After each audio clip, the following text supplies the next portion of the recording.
Praegu kevadel võib murudest rääkida praktiliselt igas saates ja seekord ma otsustasin asjatundjatele püstitada konkreetse ülesande. Nimelt, ütleme näiteks, inimestel on olemas hetkel õues praktiliselt must mullane plats, aga nad soovivad, et suve lõpuks oleks juba tihe, korralik, käidav, ilus, roheline muru, mis ei kannata eriti ka kesksuve põua ajal. Kas see on võimalik? Hortikumil on muruseemnete ja väetise valik suur. Ütle, millist muruseemet ja millist väetist sa soovitaksid selleks, et see ülesanne, mille ma just püstitasin, saaks täidetud?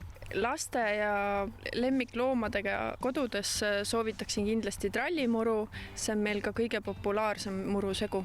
Soovitame väetamiseks Hortikumi premium muruväetist, mis on tuleb 3 pakendis ja mille tooraine on profiväetis, mis on mõeldud spetsiaalselt golfiväljakutele ja spordiväljakutele. Tegemist on profiväetisega, mis on minigraanulitega, et nad jaotuvad väga ühtlaselt ja iga murullible saab oma toidu. Oma portsu kätte. Kuidas see väetis sellele murutaimekesele mõjub ülespoole, allapoole? Ja, et profiväetis mõjub ikkagi allapoole, et nagu ka golfiväljakutel ja spordiväljakutel on tavaline, et muru kulutatakse palju, seda niidetakse väga tihti, aga samas ta peab olema väga ilus ja roheline.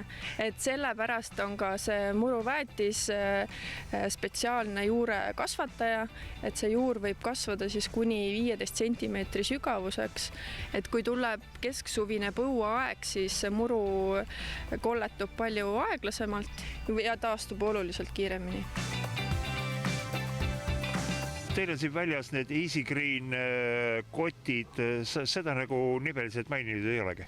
Ja, et profi haljastajatele, spordiväljakutele ja golfiväljakutele me müüme brändi Easy Green, mis on Easy Green 21 ja Easy Green 12, mis 21 sobib kevadiseks väetamiseks ja 12 hilisemaks kesksuviseks ja sügiseks muru renoveerimise ajaks. Kas need on mingi teise nime all, Hortikumi nime all näiteks ka tavatarbijale saadaval? Easy Greeni me pakendame ka oma Hortikumi brändi alla, mis kannab nime premium muruväetis ja seda on 3 pakendis, 2-kilone, 5-kilone ja 15-kilone. Võtaksin muru teema kokku võib-olla sellise mõttega, et korralik muru on hoolsa pererahva visiitkaart. Nii et kui te tahate, et naabrid teist lugu peaksid, siis hoolitsege selle eest, et teil oleks ilus, ühtlaselt roheline muru.